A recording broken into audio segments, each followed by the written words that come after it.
Recently, I did a video on 14 hidden job boards, which are job sites that are industry specific, unlike the big job boards such as LinkedIn or Indeed. Now, there were several comments on that video about FlexJobs.com, which is a job site dedicated towards remote, part-time, or hybrid type of positions. And these comments stated that FlexJobs actually charges you, the job seeker, to access these opportunities. And this led to the idea for this video, where I'm going to pull back the curtain on job boards because they are not all created equal. Hi, I'm Laura, and I'm here to take your job search from stressful to successful. Now let's just start at the big job board level and how they work. As an employer, I would pay to post a position. Either I would buy a one-off posting or a package of postings. So when I have a job opening, I simply go ahead and put it on these large job boards. Now, a lot of the smaller job boards do operate in the same way. An employer will pay for a posting and then put up the position. Some companies choose to go with the smaller job sites, one, because they're generally cheaper, and two, they are industry specific. When I worked for a nonprofit, we would use idealist.org a lot because we knew the people who were visiting idealist.org were most likely specifically looking for nonprofit positions. So in that case, there are big job boards and small job boards that act the same way. And most of these are of no charge to you. Now, there are two websites that come to mind that do charge you as a job seeker that are legit. And those are FlexJobs.com and HireMyMom.com.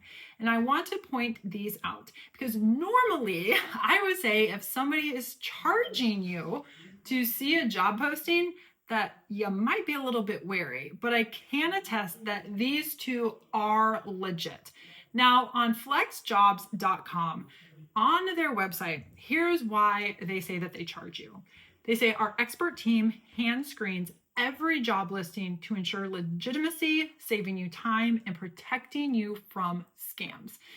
Now, I will say in the world of remote positions, you are going to see scams more and more. So it is nice to know that if you find a job on flexjobs.com, that it is legitimate. And you know what I mean, those text messages you get about 2 to 3 times a day saying there's a great opportunity. Yeah, those are scams. So it does give you a peace of mind that knowing if you find a job on here that you don't have to worry that you're getting scammed. But then again, it does kind of stink to have to pay for this service. And HireMyMom.com operates the same way. There is either a monthly or an annual fee. Now, the difference with Hire My Mom is that they claim that a lot of the businesses that they work with strictly use them. In that case, it feels as though you're kind of finding those real hidden gems. Ultimately, it's your decision if you want to pay for access to these jobs. I will say that flexjobs.com really is a huge one for remote work. So if you are specifically targeting remote or hybrid roles, then it may be worth it. Now let's move on to those job boards that simply take postings from the big job boards. And you're going to see this with sites such as jobtogether.com. And they fully admit that they pull their information from other sources. And the benefit of this to you is the fact that they say that they have a flex score system, which gives the position a rating of 0 to 100, which tells you how flexible a job is. But you are also probably waiting at least 24 hours for that job to pop up on that job board because they are having to scrape the other job boards for this information. I'm not here to judge whether that's right or wrong, but I also want you to know that you might be spending your time on a job board that you think has unique opportunities when in reality, you can find those on the big job boards. So how do you tell? Well, the big players, I can tell you those are ones that employers are posting directly on. And if you have a very, very niche specific site, most likely those are going to be direct from the employer to the job board as well.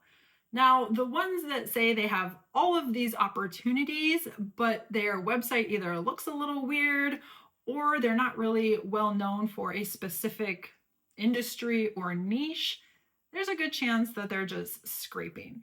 Now, like I said, there's nothing inherently bad that's going to happen if you find them on their job sites, but just be sure that it's a legitimate job, because I'm just, a little bit scared with the way things are going out there, and go to the company's website to make sure that it is on there. Okay, well, I hope that helped to clear up a little bit about how job boards work, and I will see you in the next video.